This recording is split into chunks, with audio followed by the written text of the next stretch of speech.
It's Late Night Whispers on Nekedie TV. How's everybody doing today? It is Coco. It's a beautiful day.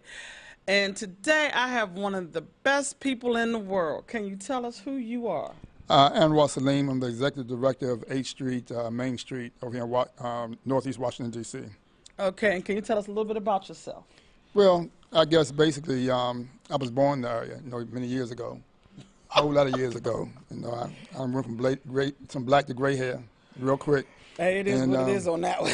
And when I was a kid, I guess we looked at 8th Street, and 8th Street was just vibrant, quarter. You can go down there and get anything you want, from jewelry to sports stuff to Chuck Levitt's, pawn stores. You want Botany 500 suits and shark skin and all the rest. You can get all that stuff back then. Right. Anything you wanted, you can get. But then later on, the riots took place in 1968, and 8th Street, went to the pits, and Dr. King riots, and after that, it took a while for 8th Street for a rebirth. The banks redlined 8th Street. Many of the people who owned businesses took flight to the suburbs. At the same time, you had the invention of the malls, and many people began to go out to the malls, and so it left 8th Street basically hanging. And a lot of people who basically who frequent 8th Street or work on 8th Street as guards or salespeople, they end up being a manager, end up owning those stores because the owners didn't want them.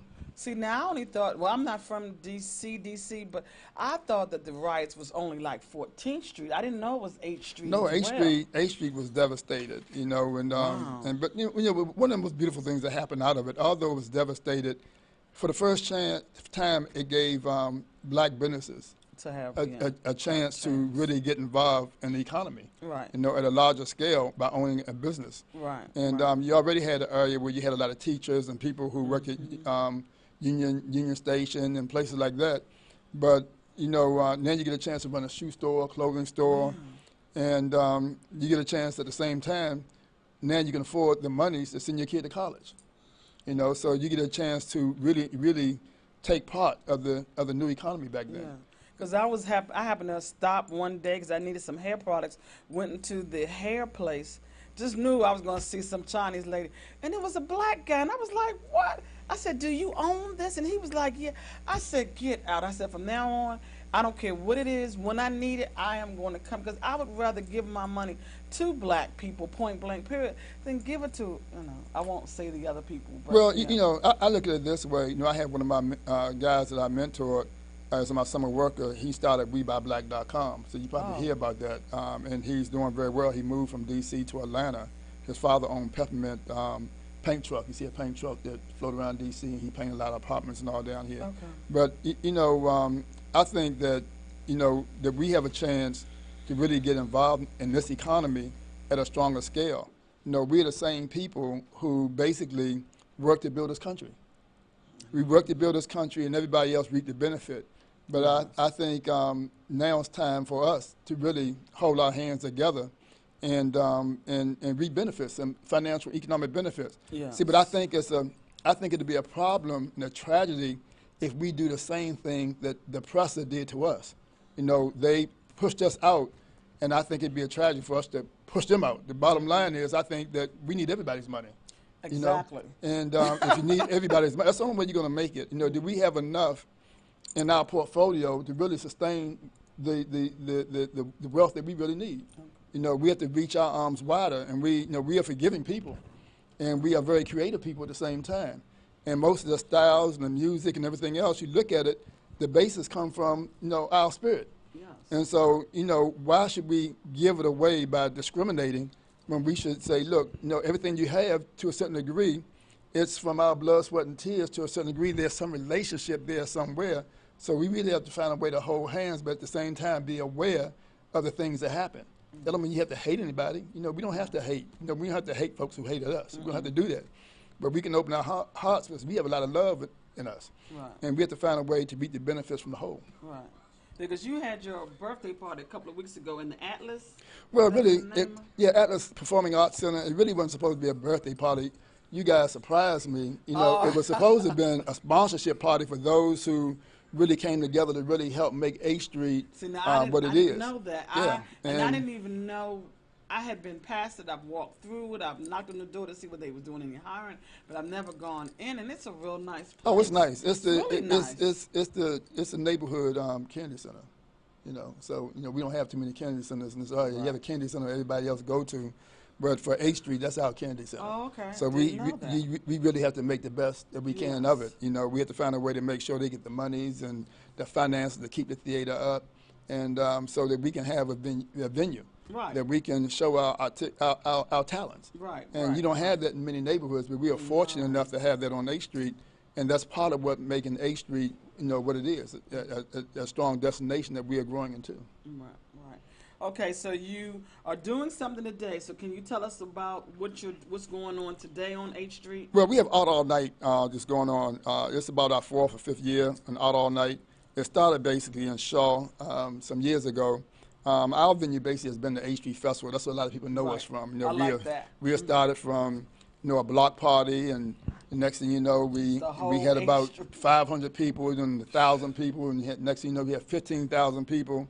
All of a sudden, you had 25 and 50,000 people. We reached up. We had 75 people that was coming through throughout the day, but now we have over 150,000 people that come to the 8th Street Festival. Wow! And people spend basically $6.1 million for that one day at the 8th Street Festival. You'd be surprised. $6.1 million is a lot of money to spend. The average person spends about $61, and that's not bad. The businesses triple. They double and triple, and some quadruple their income for that day.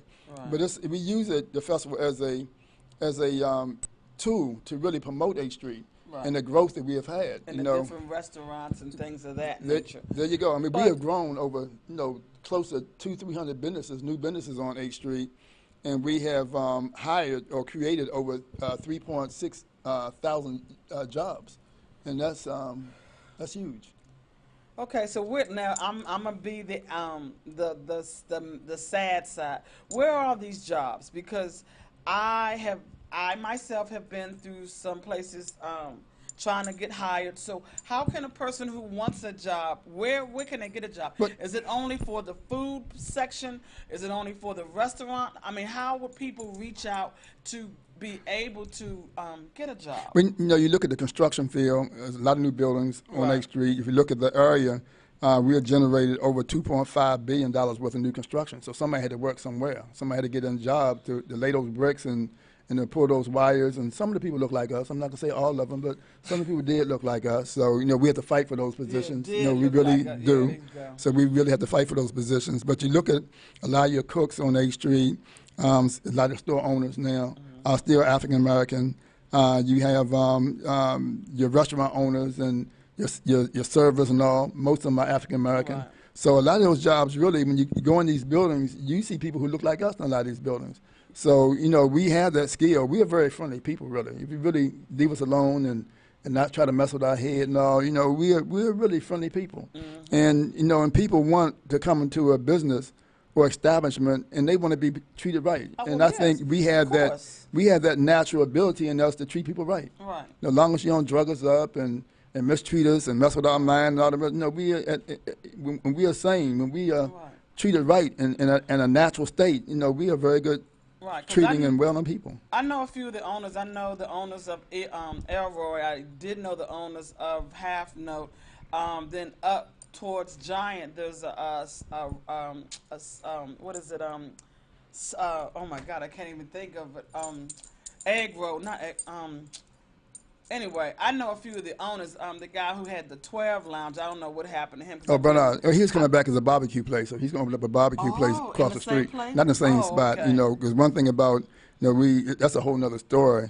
When you take one of these buildings and you rehab them, and you really have to watch your leases, you have to watch your renewals, and you can go in there and you can put a whole lot of money in these buildings, and once you'll lose it because you don't follow the fine line in your contract.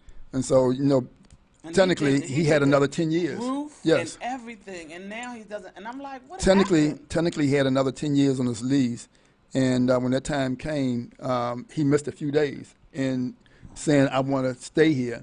And when he went to the owner said, no, you passed that deadline, and he wouldn't allow him to stay. He went to court, and the court said he had to honor that agreement. Okay. And so he missed it by a few days, and he had just put about a couple hundred more $1,000 in that building. So we really have to. It's not just about doing business. We have to do our business, to do our due diligence when we sign these leases, to understand what these leases are saying, and when we have to really respond to certain chapters in that lease in order to keep our business. Because when that time comes and they see they can get some more money, they're going to push us out. It's all business. It's all business. That's what it is. I we have wish to understand that there was a way, like you got the half note, and then you have the club that used to be on the corner. They did really nice brunches. That's been closed for what, a year or two now? Yes. And then half note, give it a 6 months to a year. So let's just say hypothetically, I wanted to start a business. How is there like a means to go through the procedures to maybe get that particular, that facility is too big for me, but for anybody that's out there, because to me, either A, the rent is too high, then you have to buy insurance for the place, then you have to have insurance for if anybody falls and hurt themselves. So there's so many things that you have to pay out. Is there any type of an H Street program to kind of help you if you wanted to? Well, really, when that time comes, you really should come see me. I'm a. You heard that. I'm the executive director of H Street Main Street, Okay. and that's what we're here to do, to provide business, technical assistance. You have to have a business plan. You really, really want to think things out before you go in business. Yes. And that's what it's all about, because you look at your rent, like you say, your insurance. You look at how much it costs for health care for your employees, how many employees you need, and all the rest. Your light bill, the water bill. You have to calculate all that stuff in, and your taxes. And, all that type of stuff you have to really calculate. Yes. Your slow days, you think, we go in business, well, I'm going to make so much money, they're going to love what I want. Well, what if they don't love what you want? Exactly. What if they only love half of what you have? Right. Then you have a half of a business plan that's being executed instead of a whole. So and you have to constantly be creative. Now, like Aeroids, for instance, I know them, and they are constantly, every time I see Facebook, they're constantly Mondays this, Tuesdays that. Now, a lot of the other restaurants, and I'm not knocking any restaurant, I don't see that pushing, that drive. Is it because maybe, is there like a H Street app that maybe there's a listing of all the restaurants so you know what's going on Mondays? Well, we have our new website. We just did a new website and built one, and it's called www.hstreet.org. And we list all the businesses. We try to keep it up to date, but you have so many businesses coming in, it's hard, you know. And what we want businesses to do is we want to look at their venues, what they have as specials and all. We're trying to create a portion of the website where they can go in and control some of their specials and things like that. Those are the type of things we're trying to be creative enough to do on A Street. So we are very much entrenched in technology, and we want to grow. But, you can be entrenched, but if your business is not there with you, it don't make a difference. So we have to find a way to get our businesses to our office and say, let's sit down, let's look at this, and let's do something different, let's do something creative. Because it's that those quarters, the business quarters that have that creative edge, that have the technological edge, that really going to draw the people. And that's what it's all about. All these young kids now, they are looking at their phone. Everything is being done by mobile apps. And, if you want a special, you have to be able to have that contact information and send that stuff out to them, to draw them to your business. And if you don't have that database, you lose. Someone else gain that share. They capture that share. Well, now I know when I went to California a couple of months ago, as soon as you walk into a restaurant, it pings your phone and allows you to know what's going on. And I noticed that when I went into one restaurant, all the other restaurants I was like, wait. It was so much stuff going on. So maybe that's one that you could maybe do. And then two, you know how they have and I'm giving you ideas, too, just so you can use them. I'll take all the ideas. Like when they have Restaurant Week, why don't you do an H Street restaurant? Because I've noticed, and this is just me, I love Restaurant Week. And during that week, I go everywhere. I didn't see anything on. Well, we do. We do have some things for Restaurant Week. And you also have another one getting ready to come up called Black Restaurant Week that they formulate. And I don't know if you know for Rod Tate and a few other people. So they're really doing some things to really do that. And they also have the bar hops that they deal with. So you have the Runners Club and all that come to H Street. So these things. See, one thing about H Street we have to be aware of is that the neighbors, when they have these volunteer agreements, they don't want you to do anything when it comes to bar hops or anything like that. They don't want anything like that. So we have to be really creative and how we get the patrons or the residents to come out to different businesses from one to another.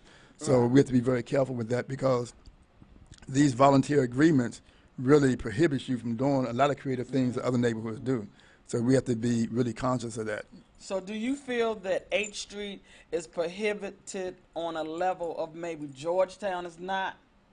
Or are It, all the areas the same? pretty much? matter of fact, Georgetown may have a little bit more leverage on what their bars can do versus 8th Street. Right. You know, when we first started, you know, we can just about do a lot of creative things. But when new residents come in, you know, they want to control what's happening in their quarter, not realizing or forgetting that they moved into an area Exactly, of a just- commercial district. Exactly. And the first thing they want to do is to hurt those Stop. businesses. You know, Right, look at and Ben's Chili Bowl is a real good example on the corner of 10th and 8th Street, where they really wanted to be creative and do some things upstairs.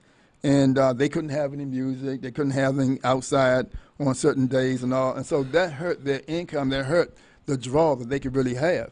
So you wonder why Ben's upstairs is not as vibrant as it is on U Street. It's Right. because of those. It's because of those voluntary agreements. Those voluntary agreements really hurt these businesses. So you know, I like what the mayor did by establishing a nightlife and all the rest. But now you have to go back, and I think the city should look at some of these volunteer agreements and say, look, are they really legal? Can you really Exactly. enforce these things? Be- Is it really hurting people chance to really make an income and, Right. and promote what DC is really all about, especially in the commercial neighborhood? Come on, sometimes I think this thing go a little bit too far. Well, just like, not even to cut you off, but just like, what was that? Florida and right there with Howard University, that particular building on the corner would play go-go music Right. every day, and then here comes the flavored people who come in and they want to change that. So yeah, they changed it for a minute, but do you see how the city came Well, together on that? Right, the city came together, which I think is real nice. The DC is known for go-go, and hip-hop is known for that. And see, but I guarantee you, if we played rock or hard rock, you know, the same people probably would have never opened up their doors to come outside. They probably been shaking in the rooms. But you know, some go-go is DC, and DC is go-go, and that's what really made DC. But to look at that, you know, we have at Out All Night, what's going on tonight. Okay, yeah, And tell us about that. at the Starburst, you know, it's really a piece out of Louis Blanc in Paris, and you have it, you know, out all night throughout the country. Okay. But Shaw started it about 5 years ago. About 5 years ago, Shaw started out all night, and they had done pretty well with it. But since then, it's spread throughout the city, 8 other neighborhoods throughout the city, and 8th Street is one of those neighborhoods. And this year, we have about 15 venues on 8th Street, and there's a lot of venues taking place all across the city. But it's something that the mayor has adopted.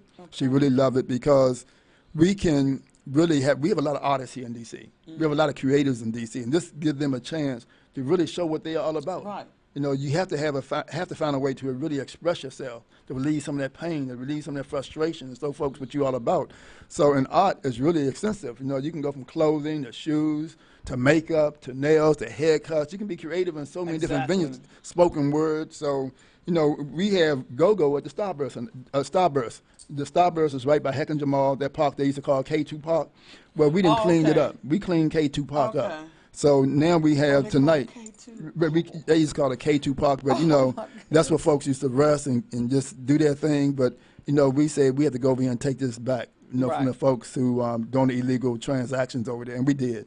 And we cleaned it up. We put fencing up, and now the people respect us. And you know, in the summer we had the waterfall going. As long as we are funded, we can do these things. And we have Exactly. programmed it in the summer. We had farmers market there, some nighttime movies. But now, you know, today we have go-go. Oh, You know, okay. everything all night is going to be go-go. So people who like go-go, they can come and they can see DNA Band. They can see Sweat Band and hot Cold Sweat. Oh wow. The Experience. Hot cold sweat. Horu, The Experience, and UCB. Okay. So UCB is going to close it out. And we're going from 7, so it's going on now, 7 until about 11, I think about 11:30, Oh, 10:30, okay. 11:30, about 11:30. So, and then we have other venues along 8th Street. The streetcar, you know, we have the streetcar on 8th Street now, and I think it's a good thing. You know, it was originally supposed to have gone to Southeast Washington, D.C. Some people just shake their head, but you have to understand that in this economy, a lot of us afford cars. Cars break down, Right. gas money is high. It You get, just wait a minute, you get $50 every time you park your car illegally. It's a minimum of $50. So you park in a loading zone, you don't get $100. You park in a bus zone, you may get $200. So, you know, all that stuff adds up. And normally it affects people like us more than anybody else if we have a tendency of violating, you know, things like that more because we take risks. You know, so it Right. hit us more than anyone else. I call that our toll tax, you know, from living in D.C. You know, that's our toll tax. So, Right. you know, we have to find a way to basically deal with it. And in Southeast D.C., just think if all of us own cars and that type of stuff was going on, can we afford to get to work? And then when you get to work, you have to pay for a parking lot all day. You park on the street. You're talking about more tickets. So if you look at the streetcar, I think if it's built responsibly, in a responsible manner, and it can move from Southeast to the deepest part of Northwest, during the daytime right now, if you're in the deepest part of Southeast and you're going to Chevy Chase, D.C., it'll take you 2 hours in the morning during rush hour. Am I right? It'll take you about 2 hours. if you know how to drive. No, I'm saying not if you drive. Oh. If you take public transportation, it'll take you about 2 hours. So, but if you, and you can't afford to drive because you still have to pay parking and all, these parking lots don't cost, what, $25 a day and stuff like that. No, I mean, we can't afford that. And so if you have a responsible system, you had a streetcar that can run from Southeast to that portion at half the time, it'll really benefit us. And plus it's cleaner where you don't have to worry about a lot of smog and fog and messing with your sinuses and your head and all the rest of the stuff. It's a cleaner ride. So those are the type of things we have to begin to look at. Those type of things that really mess with our brain. And so, you know, we really have to look at that and say, do we need a cleaner system? So that's how I look at the streetcar system. So I look at it a lot differently than other people. And the streetcar on A Street really helped us with the new development. Okay. Because a lot of buildings, the giant we have down there, the new development at the A Street connection, we wouldn't have these developments. You know, Heckinger Mall wouldn't be under contract right now if it wasn't for the streetcar. So you look at things like that, you know, the streetcar helped bring about a new economy, a strong economy, because you had that easier transportation, move people a lot around a lot more. But what have I noticed on the streetcar? Females drive the streetcar more than anybody else. And why they drive the streetcar? Because they have strollers. They have babies. And it's it's easier to get on and off. You ain't got to close So, the stroller. you know, I get that. females drive the streetcar more than anything else. Now, on A Street, if you look at the service-oriented business like the dentists and the printing companies, females frequent those businesses more than anybody else. If you look at the retail, females frequent retail establishments more than anyone else. You know, we may go to the bars as guys and we'll drink, but, you know, we still need some of y'all. Get your hair cut. So if you look at females are a large part of the A Street economy. And so what we did this year, we decided to honor females in the streetcar. So we have a streetcar, and every other streetcar, we have all female performers on the streetcar tonight. So if you have time, you can go on A Street tonight, and we have all female performers tonight. And so, you know, we have Janone and Joy and Zoe, who's a hip hop. We have Devon Young, who's a guitarist. We have a lot of artists tonight who are playing on the streetcar. They're all female. Now, if you're a male, you're not doing no lead. You may be backing up a female, because that's what we should do sometimes. You know, we have to back y'all up. I have no problem with that. Yes. So we have to back y'all up because, Can you say that again for me? as males, we have to really back y'all up. I mean, because, you know, without you guys, we wouldn't be here. And I tell people that all the time. You know, y'all are our first teachers and all the rest. So, you know, we have to really, you know, honor y'all, and we have to take our time and do that. And so we're doing that tonight, and we're going to honor females and on the streetcar. At the Atlas Performing Arts Center, we have hip hop going on tonight, and that's a rap. We have rap going on tonight at in the Grand Hall. In the lab, we have DC Labs, shorts, films. You know, we have a lot going on tonight for all night. We have about 15 venues. We have one at Duffy's Irish Pub, which we have. I like that. Yeah, I like that look. we have Jelly Roll Motors. They doing sets at the from 7 to 9 tonight at Duffy's Irish Pub. At Solid State Books, you have comedy, you know, throughout the night, which I think again is good. The Capitol Hill Yoga. You know, if you want to deal with a glow party where music and yoga and movement collides, you know, so those are the type of things we're doing. We have art gallery called Mahari's at 1311 8th Street, and they have a gallery there and showing some real nice work, local work. DC framing, you have a guy over there called named Joseph Young. He grew up in the neighborhood, lived in the neighborhood, and he have his art and his photography. And he's saying if H Street could talk. So you see a lot of what his expressions are all about and what he's seen and he's shot over the years, that you can look at pictures and you can see those pictures speak to you. In the H Street lot across at 1006 H Street, we have a silent party that's going on. Silent disco party. We have Eddie D. Douglas. The thing where they put the right. ear things. We have drumming. We have party vibes. We all types of stuff going on. Anthology, which is real nice, the new apartment building over at 625 H Street. You know, we have a lot of art over there. Guys selling guitars, the creative guitars. You have vocal bands. You have a cappella singers there, and a lot of get a chance to see the how diverse the arts community really is and how creative our folks in this community really is. Okay, now I know that next week is H Street Day, right? That's my baby. Now, tell me I pretty much know the difference, but tell the people out here between what's going on tonight to what's going on next week. Well, the night is more of a night event. It's a night festival. It goes from 7 to 3 o'clock, or 7 to 2 o'clock in our case, along the quarter. So everything is at night. And we try to bring folks out in the light, in the dark, and turn the lights on in the dark, and we really try to make it happen. Now, are the streets blocked off today? The streets are not blocked off today. Okay. It's from most of the venues are indoors, except for the Starburst and 1006 H Street. Okay. Those are the two outdoor venues, but everything else is on the inside. But now H Street it will be. H Street Festival, everything is outdoors, free to the public. It's basically about 11 blocks long from 3rd Street to 14th Street. Again, you have over 150,000 people. We have 14 stages. Right. And you name it. I mean, the New Soul Searchers, L.A. Young. L.A. Young is a phenomenal talent. She sings and sounds just like Phyllis Hyman. Wow. And believe me, she's going to turn that stage out. Oh, yes. This Saturday coming up. So, you have Kim and Scooby who are going to perform. So, again, you have a lot of great artists from D.C. who have their talent that we have to really stand up and honor, those expressions. Yeah, because I've gone to H Street. I know last year you all had to change it because of the hurricane. And was no hurricane. Praise the Lord. I know it was we chose hurricane. We chose a good day. We chose a good day. It worked out good for me because I had stuff to do. We really should have called the festival in October. We should have changed the name to Oktoberfest because we sold a whole lot of beer. Oh, my God. We sold, I said, boy, I didn't know people drink this much in October. They don't drink that much in September. Maybe it's too hot out there. October, they down some. October is better. Like the end of September, the more you push it a little closer to October, because I know one year it was so hot. I was like, for real, I didn't even go.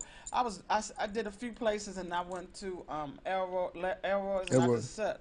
Because it's too hot. What about when we had our only rain about 3-4 years ago, and I looked up and I think the Blackbirds was playing on the stage, and I'm like, people just standing all outside in the rain. I said, these people not going home, man. I'm not doing that. I thought we was gonna close the festival down early. These folks were standing up in the rain. They still selling clothes and all the other music still playing.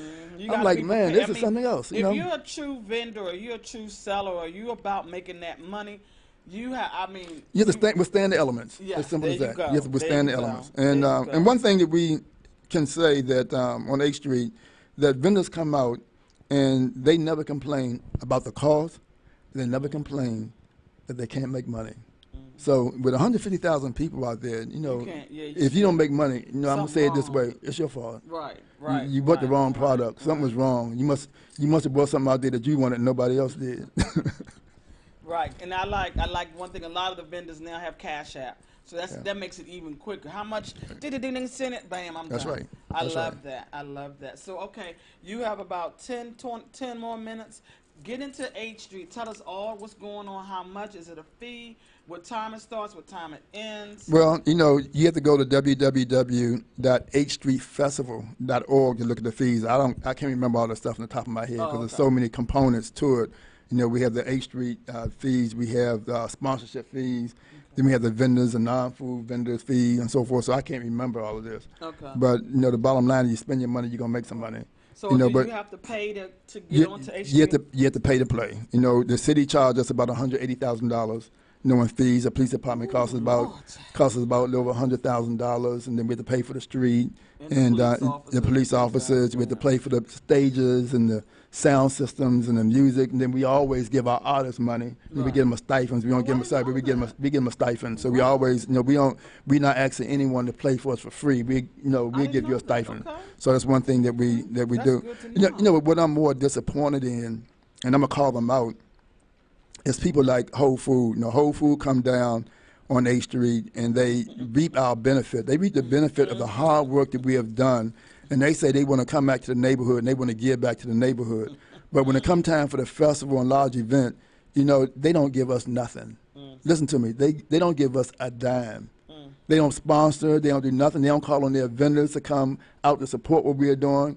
And you know, I think it's a shame. One year they offered us $500. We gave it back.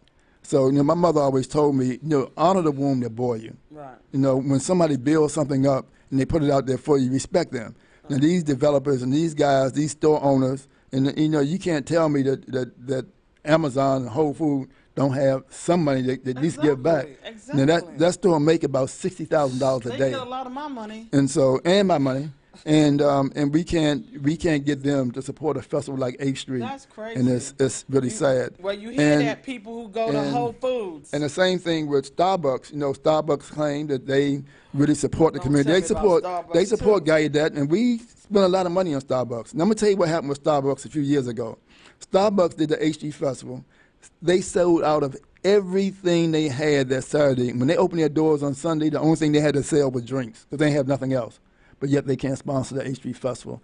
I think That's is sad. crazy. That is really sad. And I think crazy. that we need the public to stand up and tell these folks if they're going to give back where they Exactly. should give back. You know, we help making this neighborhood what it is. You know, we help grow the neighborhood.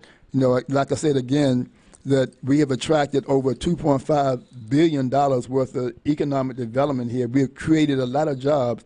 So at least work with us. Be a partner with us. Let's make some things happen together. And let's show folks how we can do things differently.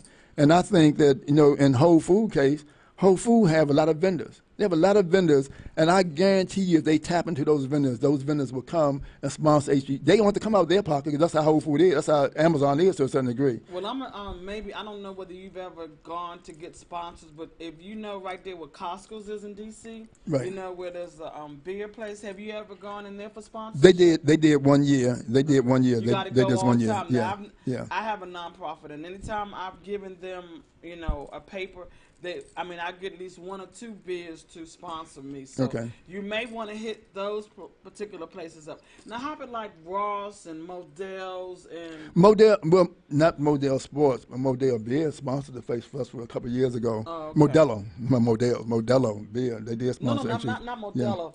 Modell's. Oh, Modell Sports. They have never done it. Ross have and never how done about, it. Safeway or Safeway, I've reached out to CVS? Safeway for many, many Wow. years. Safeway have never done the HG Festival.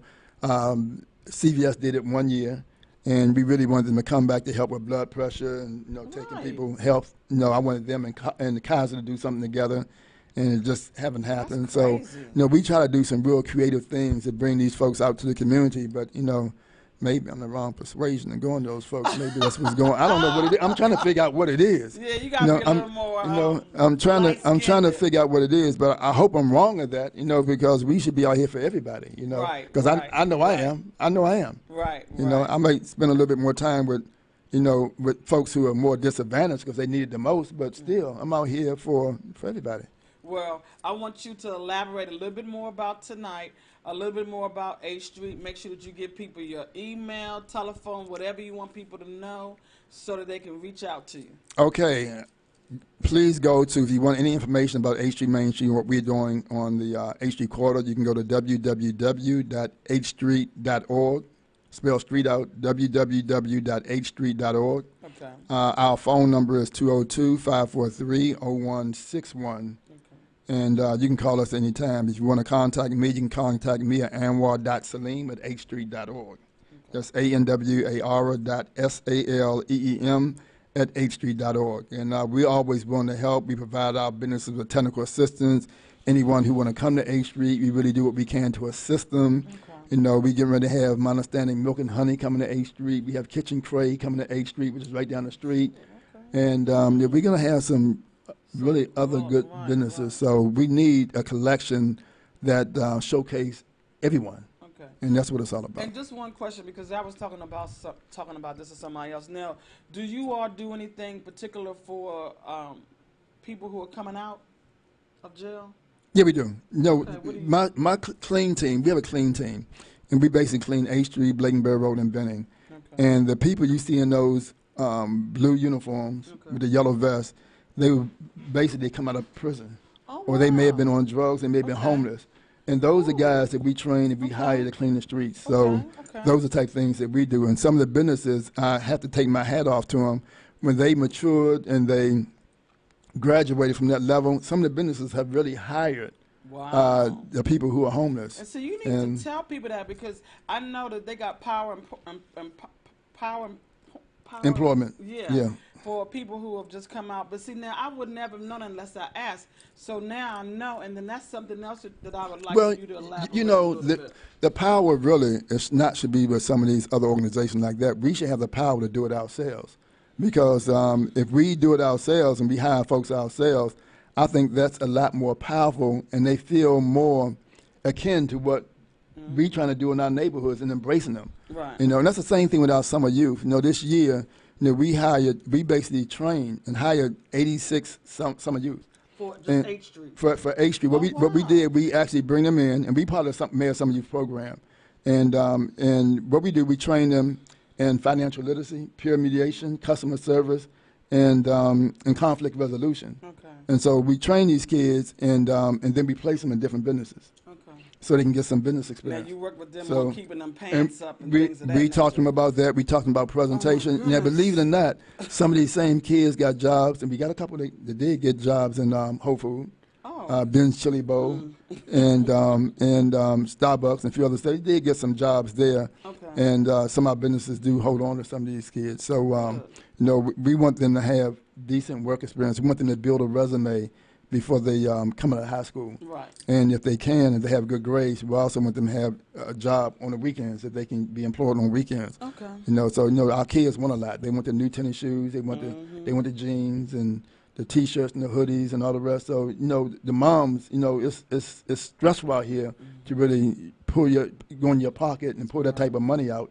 to support kids now. So, you know, kids have to, you know, work for their keep sometimes. Exactly. And then you have kids having kids. So to me, a lot of them don't know how to put on clothes. Yeah. A lot of them don't know it. Oh my God, my pants are out. What do I do? They just roll them up or put big pins in them. And I really feel that if somebody starts working with these kids, Well, teaching them how to put their clothes on. That's something we do. We do that during the summer. Okay. And that's it. When you tell them customer service and all, those are type things we Okay. do. Your presentation, how to do an interview. Yes. Those are the type things we take our summer youth, our summer interns to. So, you know, if you ever have any children that you want to go through our program, you can always go through the summer youth program and tell them that you want to come to 8th Street, Main Street. So I Okay. want to come to 8th Street, Main Street because I like what they're about. And we're going to train them. And believe me, Okay. you can come down there and check on us, and we'll show you basically what we are doing. So, you know, our thing is, you know, we say each one pull one up. We have to do it. If you can pull 5 up, pull them up. And, you know, if you can tap them on the back and straighten them right, let's do that. But we have to speak up. You know, it's our community, it's our business, and it's, you know, some people say it's our hut. It's our hut, it's our business. So we have to find a way to embrace our kids because they are our future, and sooner or later they're going to take the reign and take us to another level. When they're not, Wow. they're going to be there doing it. Well, I've learned a lot today. I really appreciate you coming and giving me your time. I know you have to get back to 8th Street. I just want to let everybody know that if they have a business or you thinking about doing a business or you would just like to just try yourself out on my radio show, Late Night Whispers, you can find me on Facebook, Twitter, Instagram. My number is 202-510-2199. Late Night Whispers @gmail.com. I'm Coco, and I appreciate you coming today. And have a good night, everybody. Mwah. Thank you.